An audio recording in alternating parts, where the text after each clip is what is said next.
NBA 정규 시즌 MVP 4회, 파이널 우승 4회, 파이널 MVP 4회, 리그 역사상 4만 득점, 1만 리바운드, 1만 어시스트를 직전에 앞둔 그 역사가 현재 진행 중인 르브론 제임스가 고트가 되어가는 성장 스토리를 지금 시작합니다. This is for you!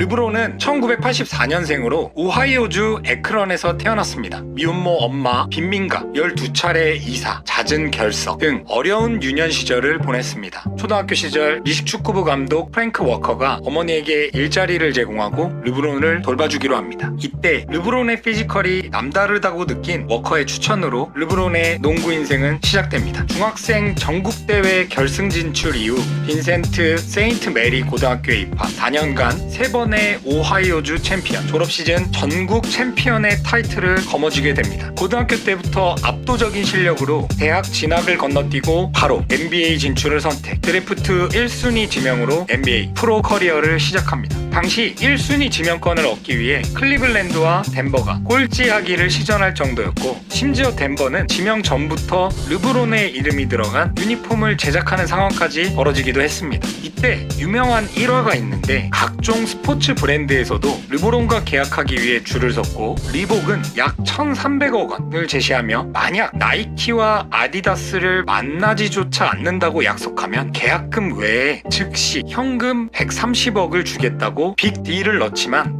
거절하고 아디다스로부터 900억, 나이키로부터는 가장 적은 금액인 780억을 제안받습니다. 항상 나이키를 신은 자신을 꿈꿨던 르브론이었지만 적지 않은 돈 차이에서 고민했고, 그런 그에게 나이키 창업자 필 라이트는 이렇게 말합니다. 헤이 르브론, 너는 어느 정도의 선수가 될 수 있을 것 같아? 그냥 잘하는 선수? 아니면 올스타 선수? 아니면 마이클 조던 같이 위대한 선수? 그게 지금 왜 중요하죠? 간단한 거야. 너가 만약 조던처럼 위대한 선수가 될 거라고 믿는다면 3천만 달러는 너에게 아무것도 아니야. 그냥 껌값이라고. 우린 너와 함께 위대한 왕국을 만들 거야. 그런데 만약 너가 위대한 선수가 아닌 그냥 올스타 선수 정도가 될 거라 믿는다면 지금 당장 가서 그 3천만 달러를 잡아. 그건 너에게 매우 중요한 거니까. 이 대화를 통해 르브론은 나이키를 선택하게 되고, 이후 지금까지 나이키와 함께하게 됩니다. 르브론은 이때를 인생 최고의 거래라고 회상한다고 합니다. 루키 시즌이죠. 03-04 시즌, 당시 5년간 감독이 4번이나 바뀌고 플레이오프 진출에는 어림도 없는 리그 최악의 팀, 시즌 평균 20.9득점, 리바운드 5.5개, 어시스트 5.9개 등을 기록하며 팀 성적 17승에서 35승으로 도약을 해냅니다. 그리고 신인왕을 차지하며 성공적인 데뷔 시즌을 치르게 됩니다. 04-05 두 번째 시즌 평균 득점 27.2, 리바운드 7.4, 어시스트 7.2, 개인의 성적도 스텝업하고 팀 성적 또한 35승에서 40승으로 스텝업을 이뤄냅니다. 이때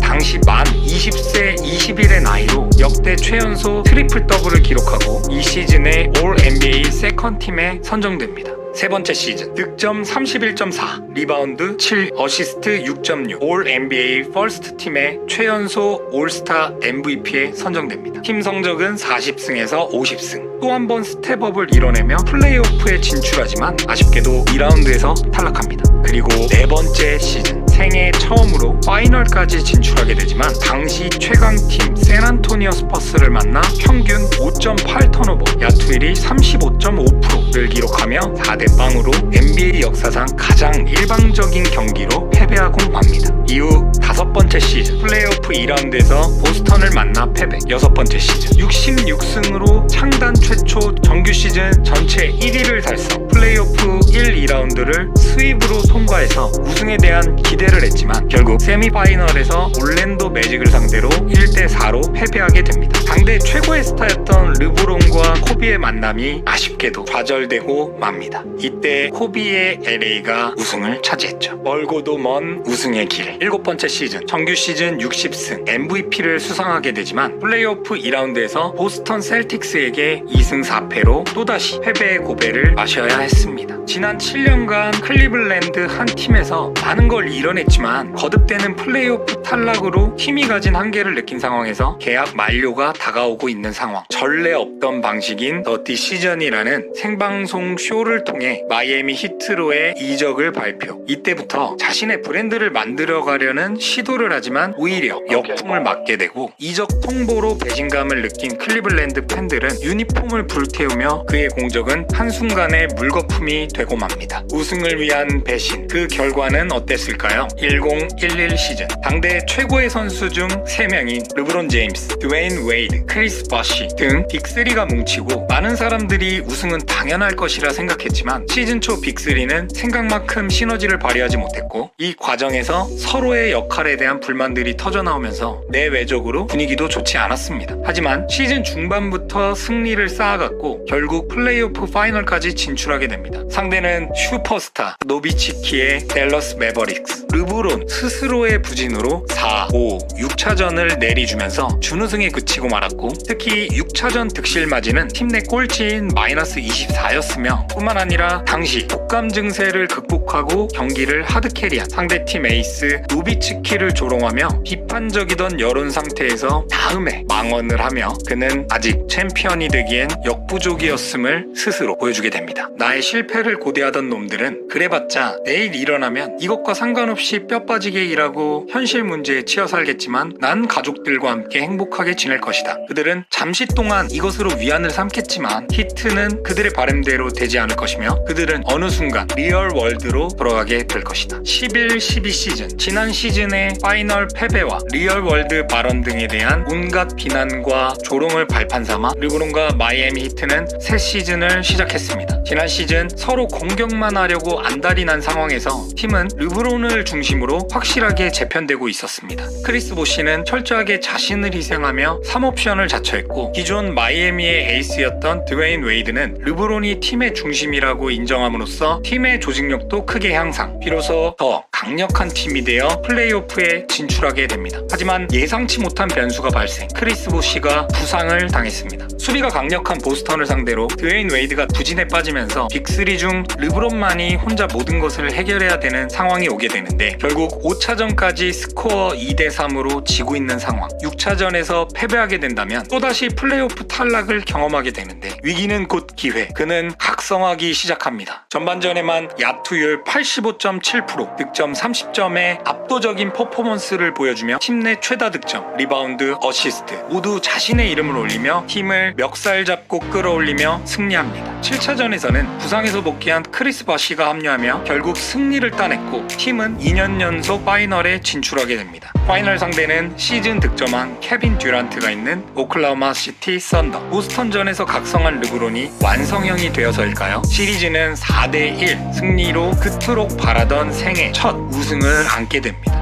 파이널 시리즈 평균 득점 28.6, 리바운드 10.2, 어시스트 7.4 전부 팀 내 1위를 기록하며 파이널 MVP를 수상했고, 파이널 종료 이후 올림픽에서도 마이클 조던 이후 역대 두 번째로 달성한 기록이라고 합니다. 플레이오프 때 맞은 위기를 자신의 힘으로 극복해내는 모습은 한편의 드라마 같았으며, 과거 더 디시전에 관해서 클리블랜드 팬들에게 상처를 준 것을 사과하며 인간적으로도 성숙해진 모습을 보였습니다. 12-13 시즌, 첫 우승을 맛본 이후의 시즌, 르브론은 커리어 최고의 시즌을 갱신합니다. 커리어 하이로 정규 시즌 팀의 27연승을 겨닌 압도적인 득표율로 2년 연속 MVP를 차지했고, 플레이오프 전적 12승 4패로 파이널에 진출합니다. 팀 덩컨, 마누 지노블리, 토니 파커의 빅3와 명장 포포비치가 리드하는 최강팀 샌안토니오 스퍼스를 상대로 2승 3패로 또다시 탈락 위기에 몰리게 됩니다. 6차전 3쿼터까지 10점 차로 지며 패색이 짙어진 상황. 4쿼터에 16점을 몰아치며 연장전 접전 끝에 역전승을 거뒀고, 7차전 컨디션을 완전히 회복하며 37득점 12리바운드를 기록. 결국 2년 연속 우승과 파이널 MVP를 수상하며 최고의 커리어를 갱신합니다. 하지만 13-14 시즌 3핏을 달성하는 것은 쉽지 않았고, 준우승에 그치며 자유계약 신분으로 새로운 팀을 모색하게 됩니다. 클리블랜드, This is for you! 어쩌면 르브론이 고트가 되어가는 전환점은 마이애미의 우승 시점이 아닌 지금부터가 아닐까 생각됩니다. 14-15 그의 12번째 시즌은 클리블랜드에 컴백하여 맞이합니다. 마이애미에서 맛본 승리 공식 빅3. 클리블랜드에선 포스트 코비인 카이리 어빙, 리바운드와 3점 능력이 강한 케빈 러브와 함께 빅3를 구성했고, 르브론 복귀 후 팀은 직전 시즌 33승에서 53승으로 퀀텀 점프를 이루게 됩니다. 플레이오프는 르브론 역대 최고의 승률 12승 2패로 파이널 진출에 성공했고, 르브론의 찐 라이벌이라고 할 수 있는 커리가 있는 골든 스테이트 워리어스를 상대하게 됩니다. 하지만 케빈 러브와 카이리 어빙이 모두 부상으로 빠지며 2대4로 패배했고, 이때부터 르커 대전이 발발합니다. 15-16 시즌 또 한 번 12승 2패로 파이널에 진출, 또 한 번 맞이한 골든 스테이트. 당시 골든 스테이트는 정규 시즌 역대 최고 승률인 73승을 기록한 역대 최강 팀이었으며 시리즈 1, 2라운드에서 모두 패배하고 맙니다. 3차전을 승리했지만 4차전은 르브론 커리어 최악의 경기 중 하나로 뽑히는 게임을 하며 스코어 1대3으로 단 한 번만 지면 탈락하는 상황까지 몰리게 됩니다. 여기서 중요한 사실은 NBA 역사상 1대3을 뒤집은 경우는 단 한 번도 존재하지 않았으며, 르브론은 파이널 낸에 부진했기 때문에 전문가들은 골든 스테이트의 압승을 예상했습니다. 그러나 르브론은 또 한 번 각성합니다. 5차전에서 어빙과 함께 폭발한 것을 기점으로 5, 6, 7차전을 내리 승리하며 유례없는 대역전 파이널 우승을 달성합니다. 파이널 7차전 4분 30여 초가 남은 상황, 경기는 89대 89로 한치의 양보도 없이 팽팽하게 이어지는데, 파이널 7차전이라 선수들의 집중력과 체력이 많이 떨어진 상황, 번번이 짧거나 들어가지 않는 상태가 이어지던 중에 시간은 1분 30초가 남았고 골든 스테이트에게 속공 기회가 찾아오자 커리는 이거달라에게 패스를 주고 레이업을 성공시키는 줄 알았는데, 이때 뒤에서 쏜살같이 달려오던 르브론이 미친 속도와 미친 점프로 더 블락을 선보이며 결정적인 수비를 성공하고, 치열한 공방 끝에 카이리 어빙, 커리를 앞에 두고 더 샷 3점 슛을 성공시키며 앞서 나간 후 케빈 러브의 미칠 듯한 수비로 결국에 승리를 따냅니다. 이번 시즌 우승은 르브론에게 남다른 의미였습니다. 고향 팬들에게 우승을 안겨주겠다는 결심, 커리어 13년 만에 구단에게 안겨주는 창단 최초의 우승, 그렇게 커리어 세 번째 우승은 위대한 서사가 있었으며 결국 르브론은 코트에서 뜨거운 눈물을 흘리게 됩니다. Cleveland! This is for you! 16-17 시즌 또 한 번 파이널에서 골든 스테이트를 만났고 역대 최초 파이널 평균 트리플 더블을 기록했지만 우승에는 실패하게 됩니다. 그렇게 클리블랜드 2기의 네 번째 시즌인 17-18 시즌을 맞이했고, 이 시즌엔 슈퍼스타 카이리 어빙과의 결별, 그리고 새로운 팀 구성으로 맞이했습니다. 어쩌면 이 시즌은 마이애미 이적 이후로 가장 팀메이트가 약했던 시점이 아닐까 싶습니다. 하지만 파이널이 익숙해졌을까요? 플레이오프에 진출하여 팀원들의 부진 속에도 홀로 공수양면을 하드캐리하며 1라운드 5차전, 2라운드 3차전 버저비터를 터뜨려 평균 41분을 뛰며 40점 이상의 득점을 무려 8회나 기록했고, 결국 4년 연속 골든 스테이트 워리어스와의 파이널을 맞이합니다. 하지만 팀 전력 차이가 극심했던지라 0대4로 스윕 패배를 당하게 됩니다. 그렇게 클리블랜드 2기는 1회 우승, 3회에 준우승으로 막을 내리고, 르브론의 NBA 12번째 시즌은 LA 레이커스로 이적했고, 아쉽게도 한 달이 넘는 장기 부상과 컨디션 난조로 9년 만에 플레이오프 진출에 실패하고 맙니다. 당시 레이커스는 황금기를 이끌었던 코비 브라이언트의 은퇴로 인해 암흑기를 걷고 있었고, 브랜든 잉글랜, 론조 볼, 쿠즈마와 같은 유망주들을 바탕으로 팀을 리빌딩하던 시점이었습니다. 비록 이적 첫해 플레이오프를 탈락하며 에이징 커브가 왔다는 조롱들도 많았지만 오히려 9년 만에 쉴 수 있어서 좋다는 말과 함께 재정비를 시작합니다. 그렇게 맞이한 19-20 시즌, 수비에 강점이 있는 프랭크 보겔 감독을 영입하고 역대급 트레이드를 단행합니다. 1라운드 2순위였던 잉글랜, 1라운드 2순위였던 론조 볼, 조시 하트, 1라운드 픽 3개를 주고 리그 최고의 공수 겸장 앤서니 데이비스를 내려오며 투빅 체제를 구축하게 됩니다. 뿐만 아니라 KCP, 데니 그린, 드와이트 하워드, 자벨 맥기, 라존 론조 등 각 역할에 맞는 퍼즐들을 영입하며 팀빌딩을 성공시켰고, 결국 정규 시즌 MVP와 플레이오프 우승, 파이널 MVP 등을 차지하며 3개의 구단에서의 우승과 파이널 MVP를 수상한 역사상 유일한 인물이 되고 맙니다. 하지만 이후 3시즌을 플레이오프 1라운드 탈락, 플레이오프 진출 실패, 서부 컨퍼런스 파이널 0대4로 탈락하게 되면서 챔피언십과는 멀어지게 됩니다. 이 3시즌 동안은 팀빌딩 실패도 있었지만 르브론과 앤서니 데이비스가 잔부상에 계속 시달렸고 투빅이라는 네임밸류에 걸맞지 않은 활약을 한 것이 주요 원인이었습니다.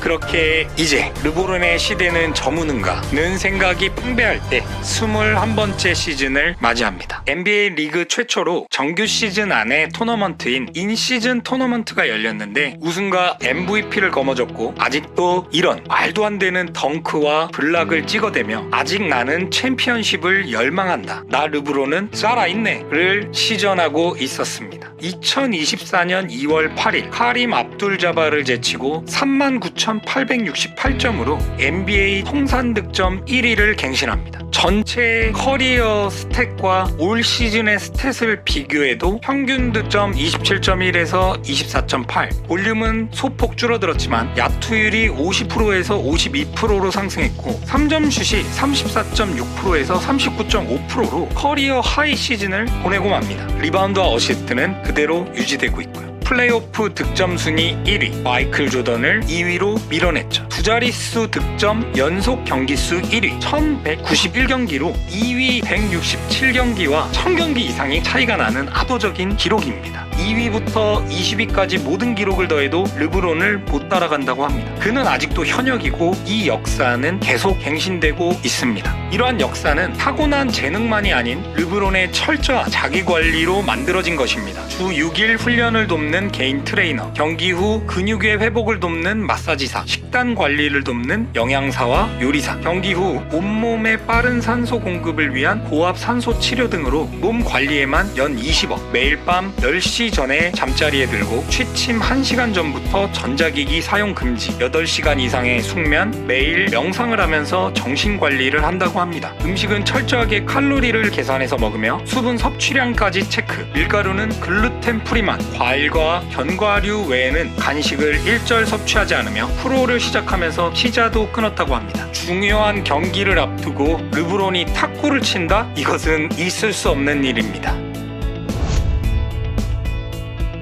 르브론 제임스, 고트의 탄생. 그의 유년 시절부터 현재까지의 일대기를 정리해봤는데 어떠셨나요? 사실 코비 브라이언트의 광팬인 저는 개인적으로 르브론 제임스를 좋아하지 않았습니다. 그의 말도 안 되는 운동 능력, NBA 등장과 함께 정상급 활약, 그 실력은 대단했지만 어쩌면 코비 브라이언트보다 더 위대한 선수이지 않았으면 해서 마냥 싫어했던 것도 같습니다. 2017년 코비의 홈인 LA로 이적한 르브론 제임스, 너무너무 싫었습니다. 하지만 팔이 안으로 굽어서일까요? 아니면 그를 있는 그대로 보기 시작해서였을까요? 그의 위대함이 하나둘 보이기 시작했고 이렇게 그가 고트가 되어가는 농구 전반의 스토리. 세상에 타고난 재능은 많고 슈퍼스타가 되기도 사회적 성공을 이루기도 하지만 르브론과 같이 철저한 자기관리와 동기부여가 되지 않는다면 위대한 사람이 되긴 어렵지 않을까요? 르브론과 동갑내기 한 사람으로서 자기 성찰과 동기부여를 해보며 이 영상을 갈무리 해봅니다.